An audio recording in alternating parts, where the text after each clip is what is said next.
tentu saja untuk tenaga pendamping profesional, terutama PLD, paling tidak mendatangi desa mungkin selang sehari, selang 2 hari, sampai selang 4 hari.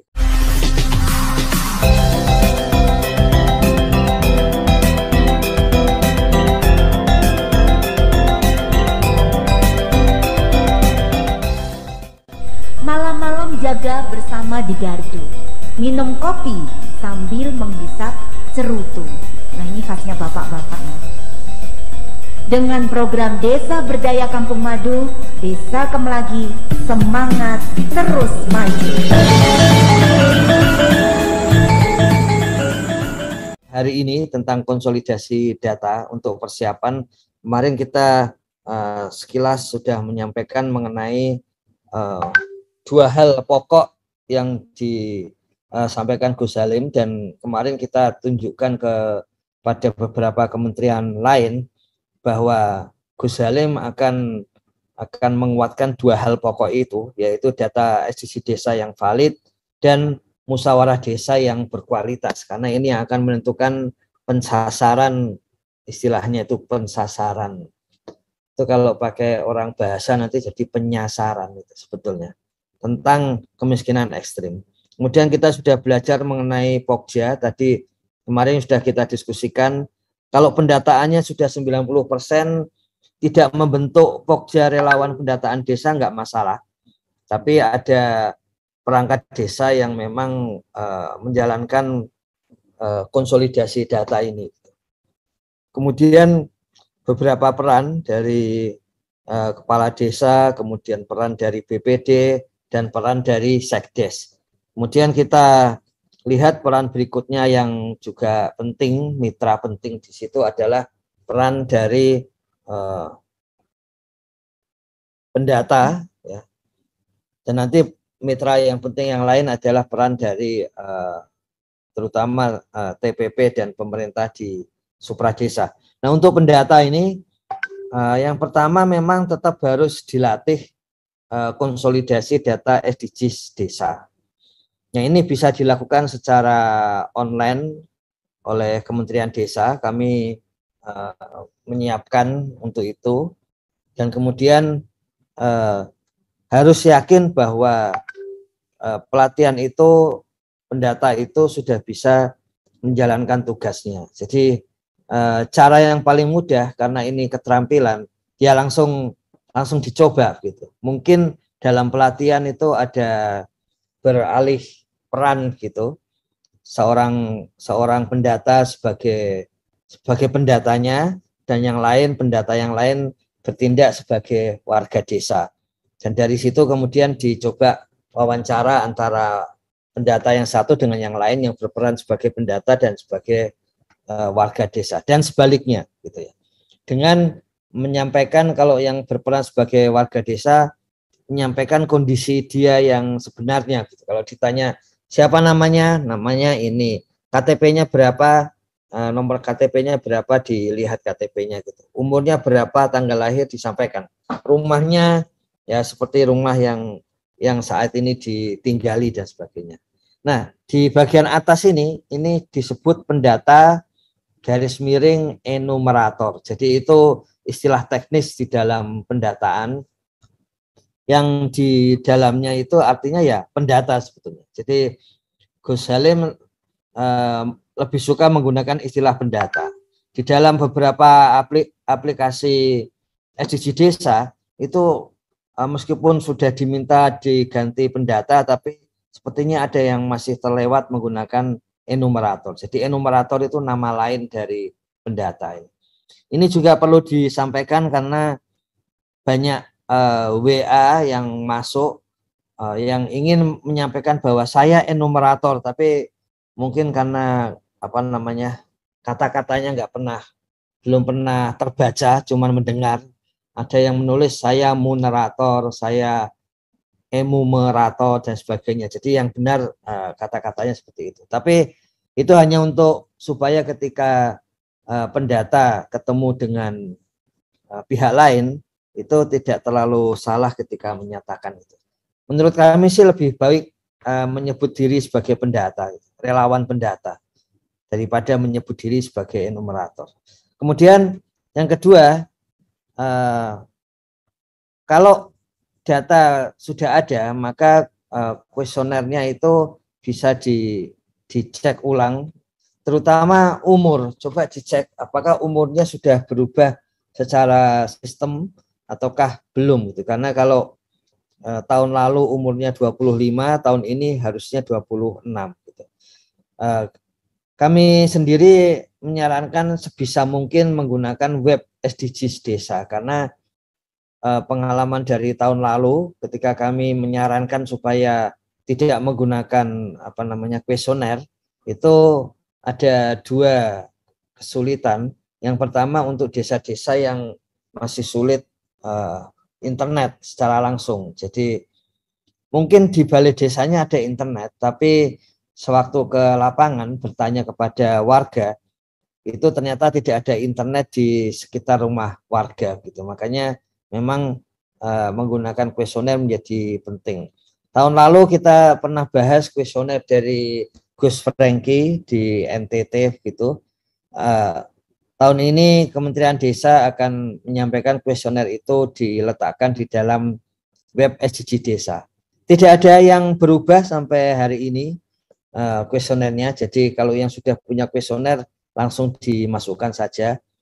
Kalau nanti di tengah jalan ada perubahan kuesioner, perubahan itu hanya sifatnya menambahkan gitu. Jadi karena menurut WA yang masuk dari desa butuh tambahan data ini dan itu, maka itu akan ditambahkan, tapi itu bisa dilangsungkan sambil jalan gitu. Jadi nggak usah, kalau yang tambahan itu kan kalau tidak usah harus diulang lagi gitu. Tapi nanti pas tahun depan itu sudah, atau pas konsolidasi data dari warga itu sudah tinggal menambahkan data itu saja. Jadi kalaupun nanti ada tambahan di dalam kuesioner itu tidak terlalu merepotkan gitu. Jadi tetap aja jalan terus, karena tambahan itu perubahan itu hanya berisi tambahan, dan tambahan itu tidak akan mengubah cara pengolahan di dalam SDG Desa.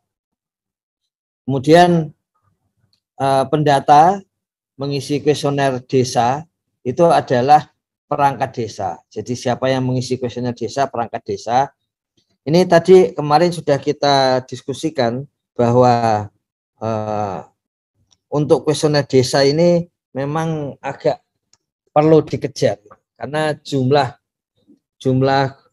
kuesioner warga yang 94,5 juta itu berada di 62.000 desa. Tapi jumlah kuesioner desa yang dikumpulkan itu baru sebanyak berapa kemarin, 25.000 desa. Jadi masih ada senjang sekitar 30.000 lebih kuesioner desa yang belum di-input, belum dimasukkan. Kemudian kuesioner rukun tetangga ini juga sama. Jadi kalau kuesioner warga itu di 62.000 desa, ternyata kuesioner RT-nya juga belum sampai 62.000 desa. Jadi artinya RT-RT yang kuesionernya sudah terisi tinggal dimasukkan ke dalam web dashboard SDGs Desa. Kemudian untuk kuesioner keluarga dan kuesioner warga, ini relawan pendata desa ini agar mewawancarai keluarga, satu keluarga berapa anggotanya.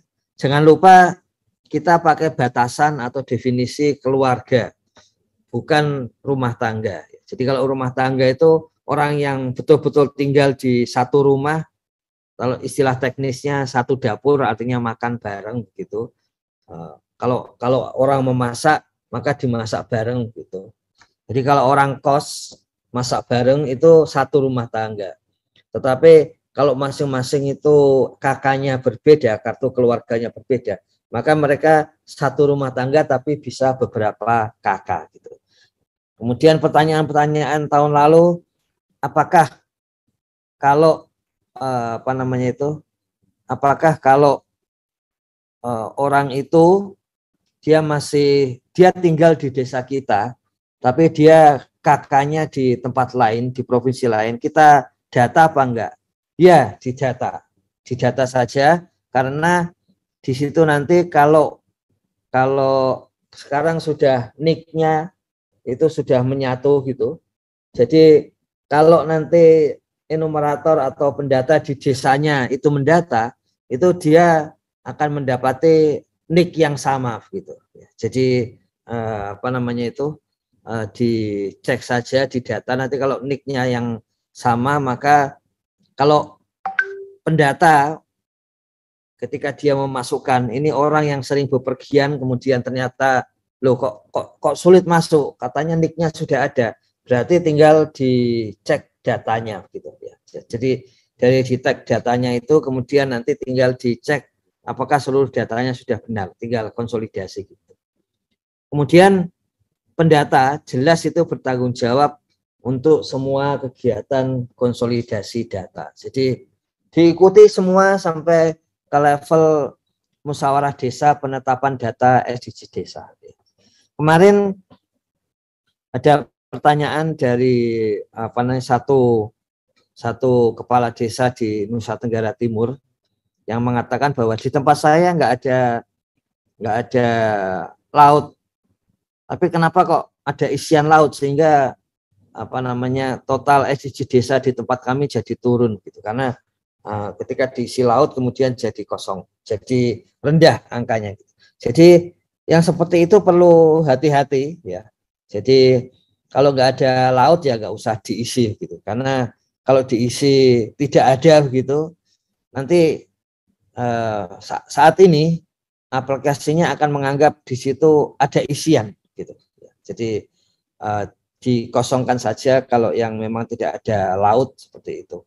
Kemudian kemarin juga ada pertanyaan kenapa yang bagian kemiskinan ekstrim kosong sementara yang lain ada. Nah itu yang seperti itu perlu disampaikan ke Sapa Desa, ke Pusdatin, bahwa itu semua disebabkan isian terhadap warga tentang penghasilan itu belum masuk gitu.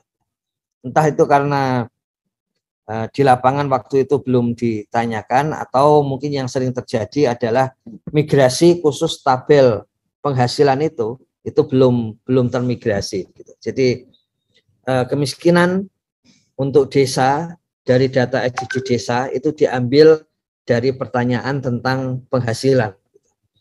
Kemudian menjalin kerjasama yang baik dengan seluruh relawan pendata desa, kepala desa, kemudian pihak-pihak relawan desa yang lain yang bukan relawan pendata ya. Jadi memang seperti biasa kita ketahui bahwa ini kemarin juga dikritik kenapa SDG desa isinya cuman angka gitu, kenapa menggunakan metode kuantitatif. Perlu disadari bahwa yang kita gunakan adalah metode partisipatoris. Kita tidak menggunakan metode kuantitatif, tidak menggunakan metode kualitatif, tapi memang ini metode partisipatoris. Nah, mengapa bentuknya itu angka? Ya. Yang satu ciri utama metode partisipatoris itu adalah yang pertama dia berorientasi kepada kegunaan. Ngapain kita mendata kalau nggak berguna itu? Makanya pertanyaan-pertanyaan apa ada gunanya itu data SDG desa? Justru karena kita metode partisipatoris, kita melihat kegunaannya dulu, baru kemudian kita memutuskan bahwa pendataan ini menjadi perlu gitu. Karena kegunaannya adalah memastikan warga yang kalau tidak didata dia tidak akan kelihatan gitu. Misalnya orang-orang yang sangat miskin, orang-orang yang difabel, golongan-golongan minoritas dan sebagainya. Setelah didata jadi kelihatan ya. Jadi memang gunanya antara lain seperti itu. Kemudian ciri kedua adalah adanya konsensus. Jadi kalau metode kualitatif dan kuantitatif, kualitatif akan tergantung interpretasi dari penelitinya, ya, dari pendatanya. Ini yang disebut oleh Clifford Geertz sebagai tafsir kebudayaan. Kemudian kalau kuantitatif itu tergantung kuesionernya. Ya, jadi kuesionernya seperti apapun tergantung. Nah, tidak ada konsensus. Nah, itu bedanya dengan metode partisipatoris. Jadi kenapa perlu ada musdes penetapan? Itu bukan soal legalitas saja, tapi soal konsensus. Soal kita percaya data desa kita itu. Sehingga di dalam musdes penetapan itu, seperti tahun lalu di Jombang yang didatangi oleh Gus Halim, ada videonya, itu menunjukkan kalau data ini dianggap tidak valid, maka dicek ulang dulu datanya. Jadi tetap ada konsensus di dalam pendataan SDG desa. Makanya kami sampaikan kemarin bahwa ini metode partisipatory sensus. Kalau di dalam metode partisipatif, itu yang ada adalah participatory survei, gitu. Karena memang hanya kecil, gitu. Sementara ini adalah seluruh warga desa, seluruh keluarga yang ada di desa, seluruh RT yang ada di desa, dan tentang kondisi desa itu sendiri. Jadi ini adalah participatory sensus yang saat ini tidak populer. Sejauh kami cari belum ada, gitu. Jadi memang kemarin seperti kami sampaikan, kalau ada dari kerabat desa sekalian memiliki pengalaman yang penting, terutama untuk menguatkan participatory sensus ini, kita perlu belajar, kita perlu sambil itu, ya, untuk bisa menguatkan metodologi participatory sensus ini. Dan ini adalah participatory sensus yang terbesar yang pernah ada saat ini, ya. Karena paling tidak sampai saat ini mencakup 62.000 desa. Ya, sensus warga di 62.000 desa. Itu secara partisipatif, ya, bukan secara kuantitatif. Itu satu kegiatan yang sangat besar yang pernah dilakukan di level negara. Kemudian bekerja dengan rajin, berusaha menepati jadwal untuk penyelesaian konsolidasi pendataan SDGs desa. Jadi bagaimana caranya supaya rajin? Kemarin sudah kita diskusikan, perlu sering ketemu, memang bekerja sama, sering ketemu. Kalau perlu menginputnya, kalau memang internetnya ada di balai desa, maka menginputnya bareng-bareng di balai desa seperti itu. Jadi kondisinya begitu. Ada beberapa WA yang masuk kemarin, kenapa nggak terbuka itunya, apa namanya itu, aplikasinya, ya, webnya, ya. Tapi kami cek langsung pada, ya, selang beberapa menit setelah WA, di tempat kami terbuka. Makanya itu perlu dicek. Pada tahun lalu juga ada apa namanya, HP jenis tertentu, ya, yang tidak terbaca, tidak mau melihat, tidak terlihat, kemudian setelah terlihat juga tidak tersimpan. Maka yang seperti itu perlu disampaikan begitu. Termasuk tadi kenapa nggak bisa nyambung. Di tempat kami itu menggunakan apa namanya, jaringan PT Telkom, ya. Jadi internetnya ini jaringan PT Telkom dengan apa namanya, bandwidthnya 750 megabyte gitu, ya, Mbps, ya, megabyte per second gitu. Itu menggunakan PT Telkom. Saya sendiri pernah mencoba dengan beberapa apa namanya, provider. Memang ada waktu itu kami coba sampai 4 provider. Ada satu provider yang selama beberapa menit tidak nyambung, gitu. Sehingga kemudian perlu kami hilangkan memori history di dalam webnya itu, baru kemudian nyambung kembali. Jadi bisa jadi seperti itu, bisa jadi seperti itu. Jadi menggunakan PT Telkom bisa jadi ada, kami sudah menemukan satu provider yang tidak sepenuhnya bisa tersambung, gitu. Jadi harus dihilangkan memori di dalam webnya. Nah, coba dicek providernya apa, disampaikan ke Sapa Desa atau Japri ke kami, agar ini langsung disampaikan kepada PT Telkom supaya provider tersebut dicek kemudian bisa masuk. Itu yang awal Januari itu ketika kita mencek bagaimana perbaikan itu dilakukan gitu. Kemudian peran pendamping desa. Nah, pendamping desa ini sebagai mitra. Kemarin sudah kita bicarakan bahwa Gus Halim ingin memastikan bahwa ini memang demokrasi data desa, yaitu ini dari desa. Dari desa itu kemudian datanya, informasinya dari desa, oleh desa, yaitu oleh relawan pendata desa, sehingga ada masuk mereka sebagai anggota, sebagai ketua, sebagai penanggung jawab dari Pokja. Nah, selain itu adalah mitra. Salah satu mitra penting di dalam konsolidasi data edisi desa tentu saja tenaga pendamping profesional. Meskipun di sini disebut pendamping desa, maksudnya adalah tenaga pendamping profesional.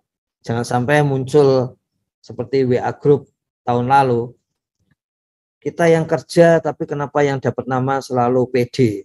Padahal orang luar publik taunya memang TPP itu ya PD itu, pendamping desa maksudnya. Jadi ini maksudnya adalah tenaga pendamping profesional. Pertama, kemampuan untuk menjelaskan proses konsolidasi data SDGs desa. Kenapa namanya konsolidasi? Karena asumsinya memang desa sudah punya datanya. Meskipun kalau istilah Gus Halim, kenapa tidak pemutahiran? Ya, pemutahiran kalau kurang dari 90%. Karena istilah pemutahiran itu sudah berkembang di lapangan, yang masuk kepada beliau itu bahwa itu membutuhkan dana yang besar. Supaya image dana besar itu juga ikut hilang, dan memang kerjaannya adalah konsolidasi data, itu ya dibuat namanya jadi konsolidasi data. Dan kita ingat kenapa tidak verifikasi atau validasi, kenapa disebut konsolidasi, karena punya asumsi di bawahnya ini adalah desa datanya kita percaya. Sehingga kalau ada data baru itu bukan karena nggak percaya desa, tapi ya tinggal dikonsolidasikan dengan data desa yang sudah ada. Kalau kita lakukan verifikasi, validasi, itu konsep atau asumsi di bawahnya adalah bahwa ini datanya kayaknya belum tentu benar, makanya perlu divalidasi dan verifikasi. Kemudian yang berikutnya adalah peran untuk monitoring seluruh kegiatan konsolidasi data SDGs desa. Ya. Jadi monitoring ini sangat-sangat penting. Ada pelajaran menarik dari para LSM yang mendampingi. Kita tahu ada plus minusnya. Minusnya tentu saja pendampingan LSM itu sedikit.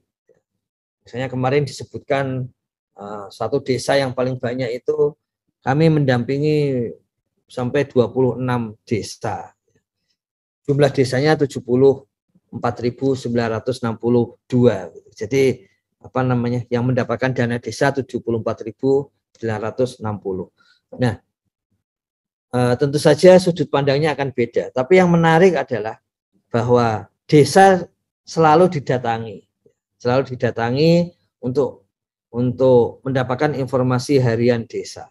Tentu saja untuk tenaga pendamping profesional, terutama PLD, paling tidak mendatangi desa mungkin selang sehari, selang 2 hari, sampai selang 4 hari. Karena kalau dia mendampingi sampai 4 desa. Tapi itu perlu dijalankan. Ini satu titik kritis sampai lancar baru bisa bisa dilepas, dibiarkan jalan sendiri gitu. Tapi sebelumnya itu perlu monitoring, dan kita sama-sama sadari di minggu-minggu awal ini pasti banyak masalah yang kemudian muncul, tantangan-tantangan yang muncul, yang memang itu perlu monitoring segera dan perlu diselesaikan segera supaya bisa diperbaiki gitu. Sehingga nanti jalannya konsolidasi data SDGs desa itu menjadi lebih lancar. Kemudian juga kita belajar dari LSM bahwa penting untuk memecahkan masalah di lapangan gitu. Jadi memang gunanya TPP adalah turut mendukung desa, membantu desa untuk memecahkan masalah di lapangan, dan tidak perlu sungkan atau ragu-ragu untuk juga berkonsultasi sesama TPP dan ke Kementerian Desa gitu. Kalau di tempat kami, kalau kami tidak bisa menjawab ya pasti langsung dilempar ke WA Group Sapa Desa, yang di situ ada eselon 1 semua eselon 1 di Kementerian Desa bersama Gus Halim juga. Kemudian laporan-laporan pelaksanaan harian ya, monitoring tadi itu dilaporkan melalui aplikasi Daily Report Pendamping Desa. Perlu kami ingatkan juga bahwa Daily Report Pendamping Desa ini semakin penting saat ini untuk menunjukkan kerja pendamping. Kemarin misalnya ditanyakan apakah SDG Desa nomor 5 itu benar-benar dijalankan di desa. Ya. Kami sampaikan bahwa ya, bagaimana kita bisa yakin dijalankan? Mungkin ada yang tidak menjalankan, ya. Tapi jelas ada yang menjalankan. Buktinya adalah di Daily Report Pendamping Desa, begitu kita tunjukkan di sortir dengan kata kunci perempuan, itu banyak sekali di tahun 2022 saja pendamping yang melakukan kegiatan-kegiatan harian itu berkaitan dengan kelompok perempuan, kemudian dengan topik perempuan ketika berhubungan dengan pemerintah daerah, juga dengan berbagai LSM perempuan. Memang ada satu hal yang aneh yang ditanyakan oleh seorang kepala desa di NTT juga waktu itu. Kenapa Kementerian Desa melarang pihak lain bekerja sama dengan desa? Kalau sejauh kami ketahui sih nggak pernah ada larangan juga, karena memang itu juga bukan wewenang Kementerian Desa. Tapi kalau ada kerjasama justru didukung, karena jumlah desa yang bekerja sama baru sekitar 4.000-an desa. Jadi penting untuk melaporkan hasil-hasil monitoring harian itu ke dalam aplikasi Daily Report Pendamping Desa. Dan ini saat ini semakin penting lagi, dan kemudian kami hampir kalau tidak sempat pagi dan siang, maka malam hari kami selalu cek harian hari ini apa saja yang dilaporkan oleh tenaga pendamping profesional ya, seluruh Indonesia, karena ada menu, kalau di admin itu ada menu untuk langsung melihat hari ini seluruh Indonesia begitu.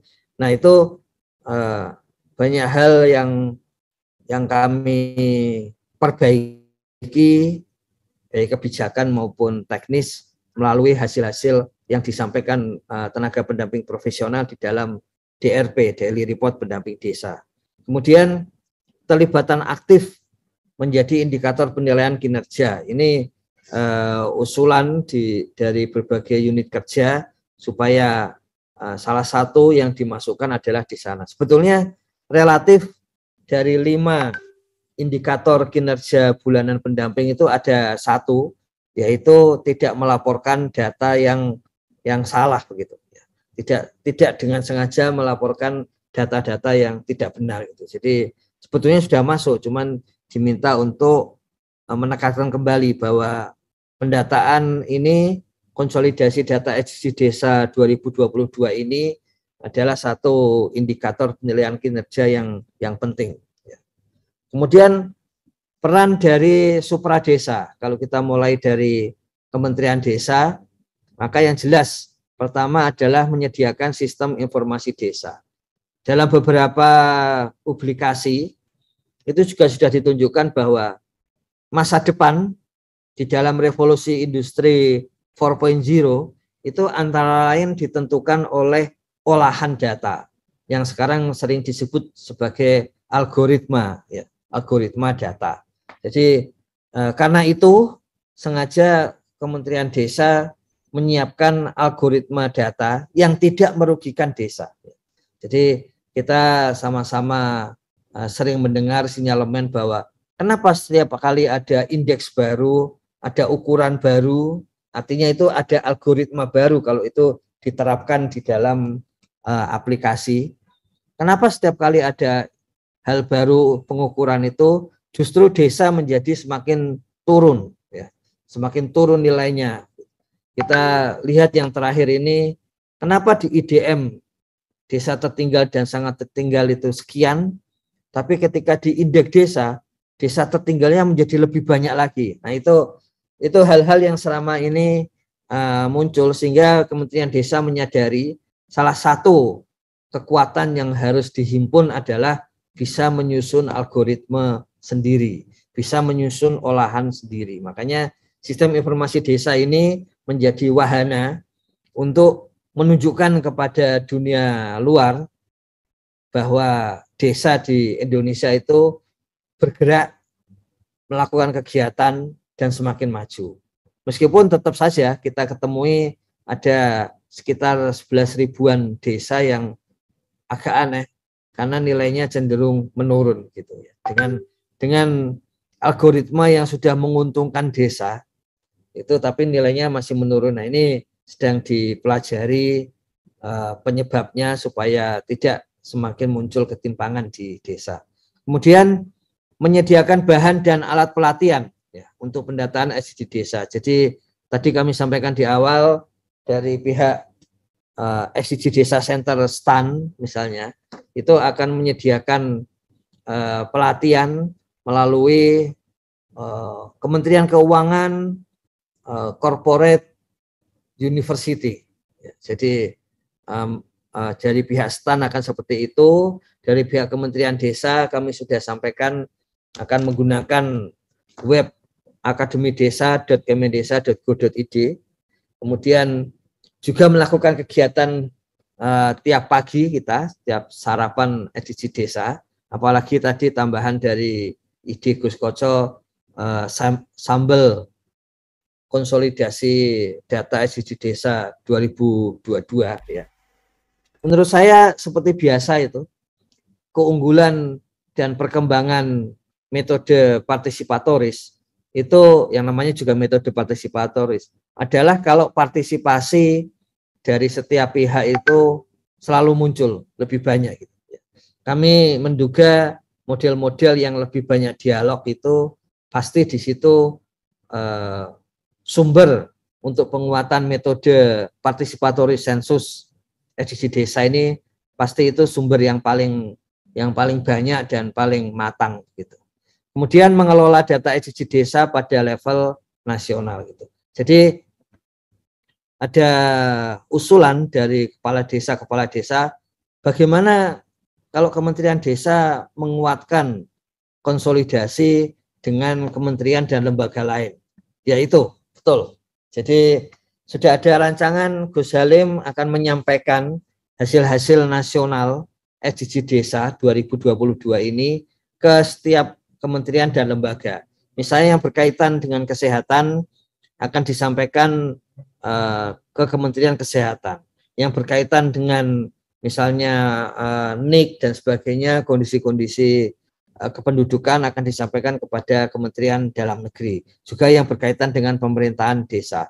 Kemudian di masing-masing kabupaten juga ada e-book yang otomatis akan tersusun gitu, karena kalau enggak nanti menyusun 434 kabupaten yang di sana ada desanya, itu butuh waktu lama. Tapi ini tim teknis menyusun rencana aksi SDG Desa, buku ya.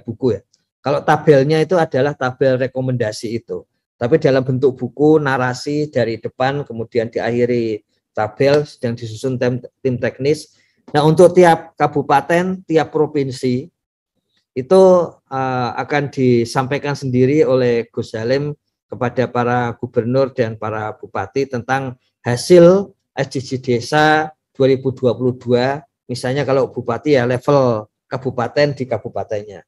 Kalau gubernur adalah level provinsi di wilayahnya, seperti itu. Jadi itu salah satu pengelolaan data SDG Desa level nasional, dan sekaligus melanjutkan harapan atau usulan dari kepala desa untuk koordinasi dan konsolidasi data dengan kementerian dan lembaga lain.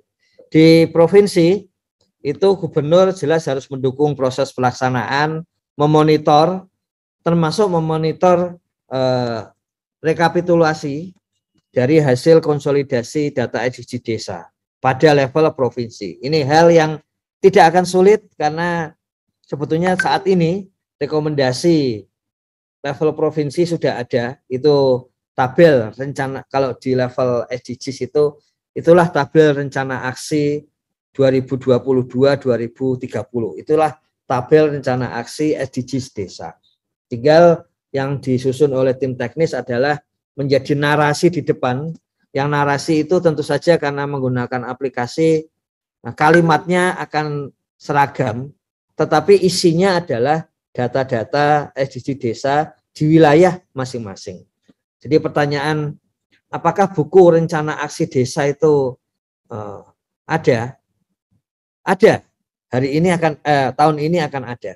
Jadi akan ada, kalau saat ini yang mengisi 62.000 desa ya 62.000 buku rencana aksi desa. Tahun lalu masih ada pertanyaan bagaimana desa akan menyusun rencana aksi. Ya memang tidak usah menyusun, karena yang menyusun itu adalah algoritma yang sekarang kita kenal sebagai rekomendasi.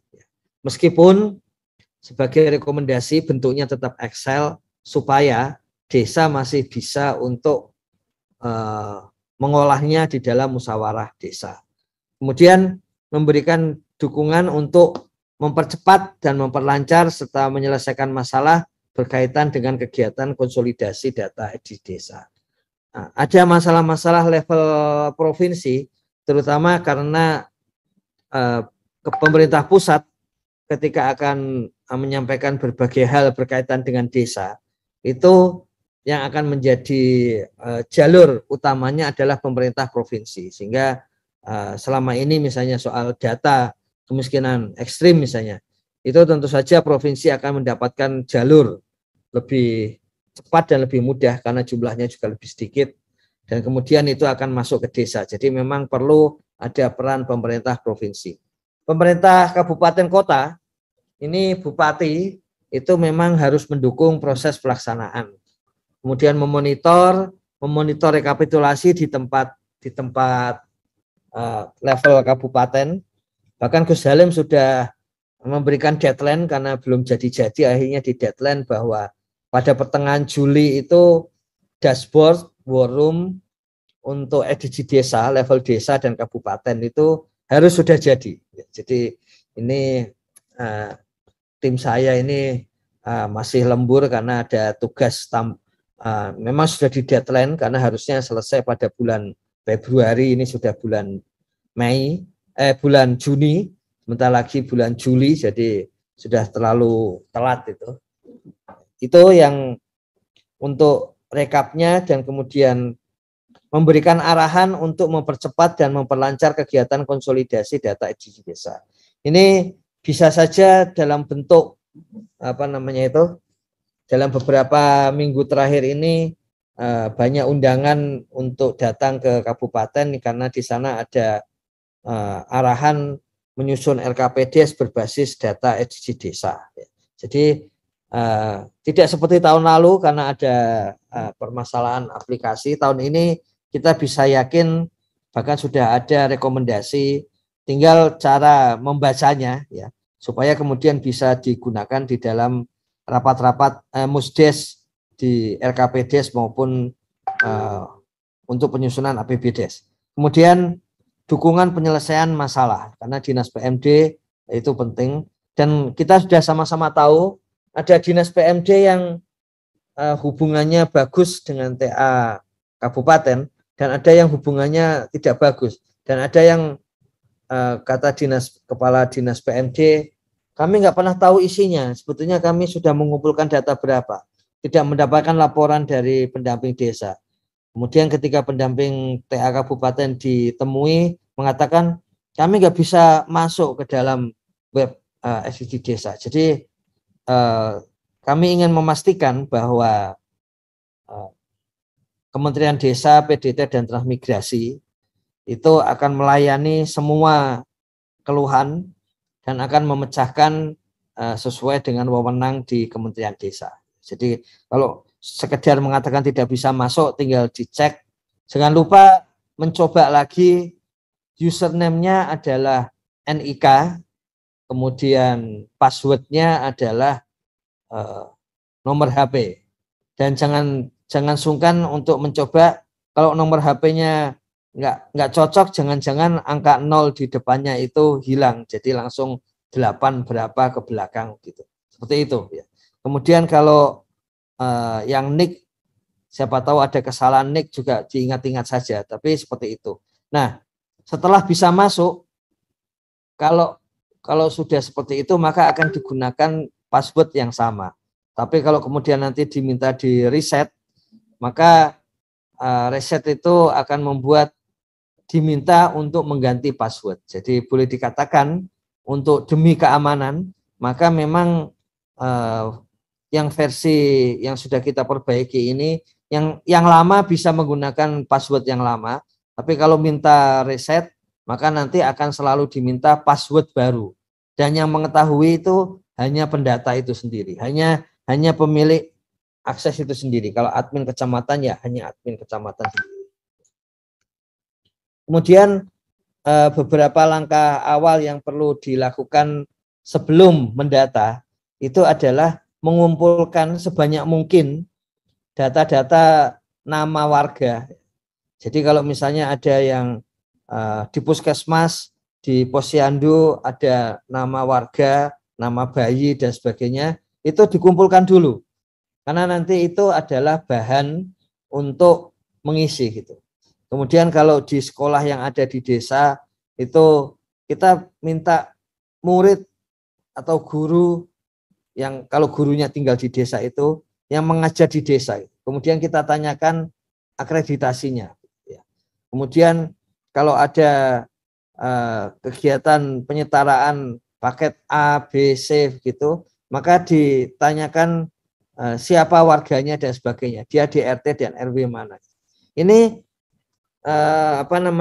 penting karena nanti ketika pendata itu wawancara dengan keluarga dan warga itu dia sudah bisa mengisi sebagian ya, dan bisa tinggal konfirmasi, konsolidasi dengan informasi dari warga itu. Kemudian yang ikut dalam padat karya tunai desa, yang ikut dalam pembangunan, kalau ada infrastruktur dibangun, siapa yang menjadi tukang, siapa yang menjadi buruh bangunannya. Kalau ada pelatihan, siapa yang menjadi warga desa yang menjadi peserta pelatihan. Ini penting karena nanti ketika menjawab pertanyaan-pertanyaan warga itu bisa langsung diisikan gitu.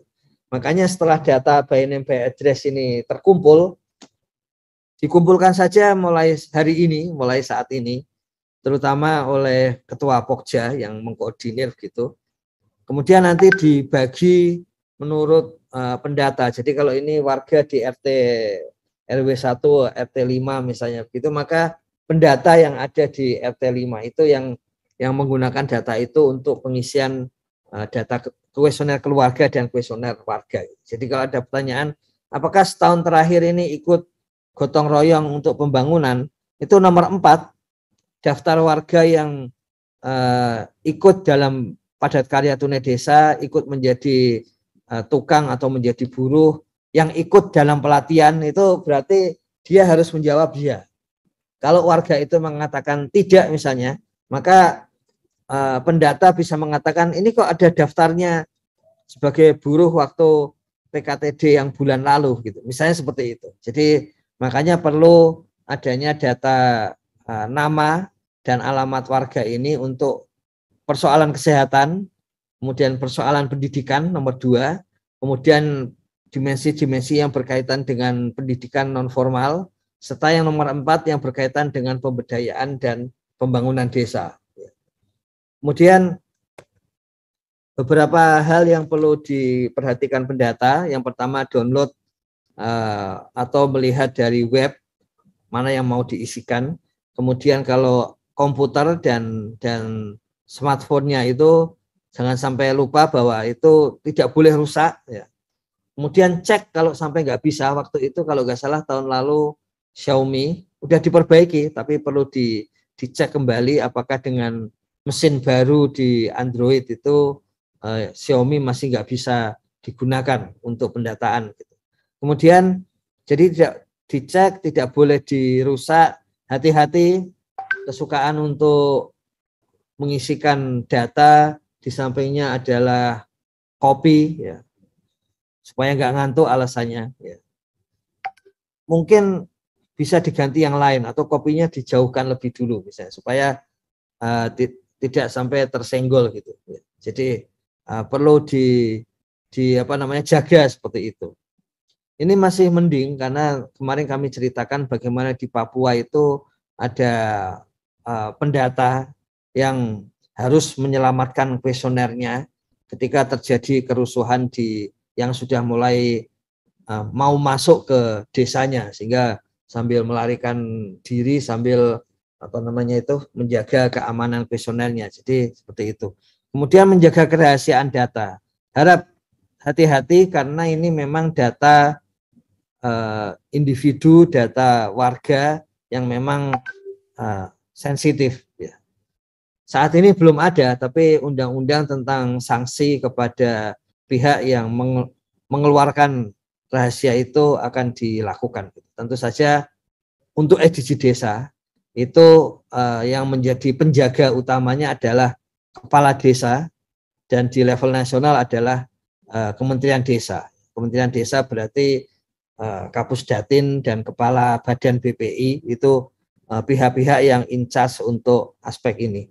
Kemudian konsolidasi data SDG desa harus dilakukan untuk seluruh kuesioner. Jangan sampai ada yang terlewat keluarga yang tidak didata. Seperti kita lihat masih ada kelewat RT yang belum dimasukkan kuesionernya, kuesioner desa yang belum masuk. Nah ini perlu dimasukkan semua gitu. Kemudian wawancara kalau itu kepada warga dan keluarga itu juga harus dilaksanakan ya. Jadi jangan dikira-kira, karena nanti kalau dikira-kira itu mengubahnya sulit. Ya. Karena begitu itu digunakan di dalam kegiatan dan program itu mengubahnya akan sulit. Jadi apapun itu paling bagus adalah melihat apa adanya. Kalaupun ada masalah tidak apa-apa. Kalaupun desa akhirnya kelihatan bahwa ternyata masalahnya banyak, itu tidak apa-apa. Lebih baik kita tahu masalah, kemudian kita saling berdialog untuk memecahkan masalah, daripada kita menggunakan data yang memang tidak benar, sehingga seakan-akan tidak masalah, itu menipu diri kita sendiri. Gitu. Jadi intinya tidak boleh ada wawancara yang terlewat. Gitu. Tadi kami sudah sampaikan perbedaan keluarga dan rumah tangga. Memang kita menggunakan basis keluarga karena itu yang paling mudah dilihat di desa. Tapi tinggal dicek nanti adalah apakah dalam satu keluarga itu, dalam satu rumah itu ada yang punya kakak berbeda. Jadi kalau punya kakak berbeda tapi dia tinggal di alamat yang sama, itu nanti akan dihitung sebagai satu rumah tangga. Jadi BPS, kemudian TNP 2K, Setwapres, Kemenko PMK itu menggunakan istilah rumah tangga, ya. Menggunakan konsep rumah tangga.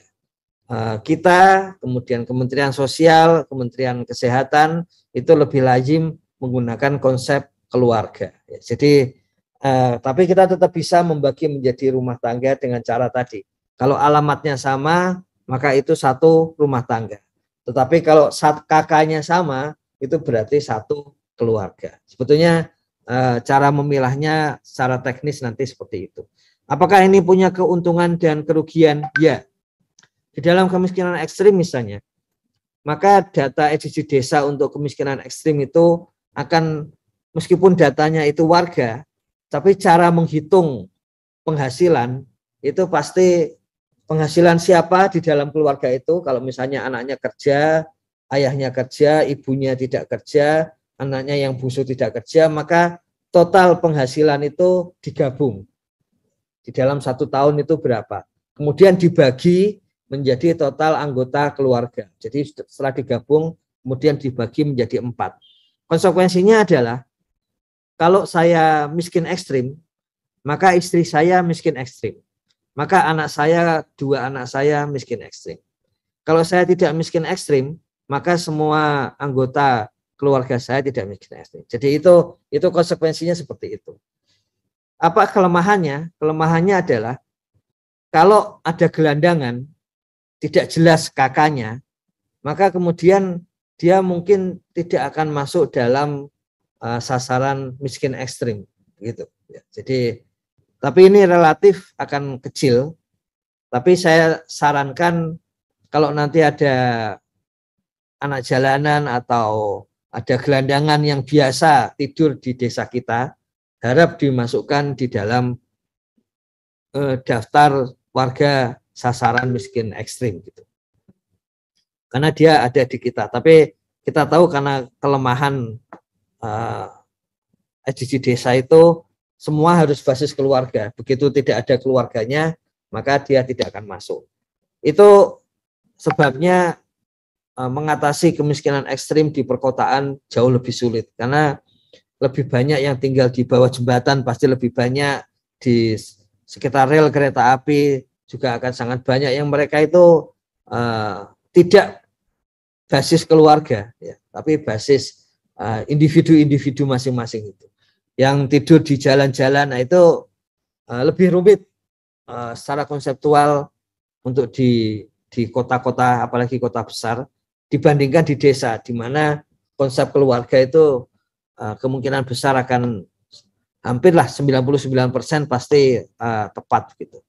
Kemudian jangan sungkan waktu wawancara dengan keluarga itu bahwa bisa saja mengunjungi keluarga itu beberapa kali, ya, supaya wawancaranya lengkap atau sambil memperbaiki data gitu. Jadi jangan merasa oh itu udah saya kunjungi, masa saya kunjungi lagi? Gak apa-apa, dikunjungi lagi. Jadi metode partisipatoris memungkinkan seperti itu.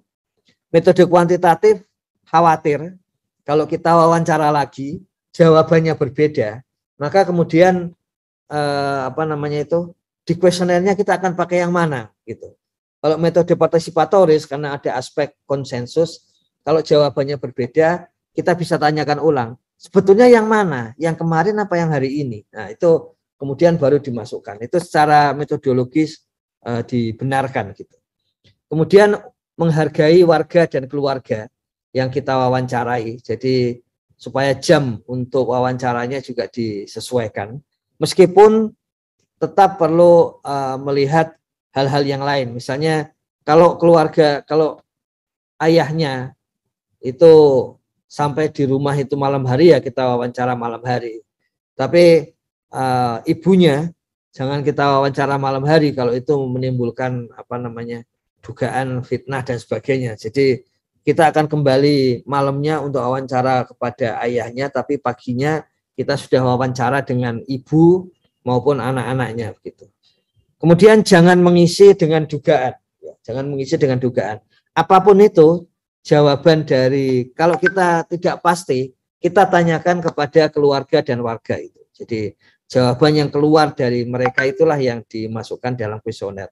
Jangan merasa nggak mungkin seperti itu, kemudian kita bikin jawaban sendiri. Jangan. Kalau nggak mungkin, tanyakan kepada warga dan keluarga itu, atau tanyakan kepada tetangga-tetangga yang lain. Jadi istilah Gus Halim ada kebenaran, istilah beliau karena dari pesantren istimaiyah gitu. Ada konsensus antara pendata dan tetangga-tetangga situ. Enggak, dia sebetulnya sudah menikah meskipun dia bilang belum gitu. Nah, seperti itu karena ini konsensus boleh itu digunakan. Itu bedanya dengan metode kuantitatif. Kemudian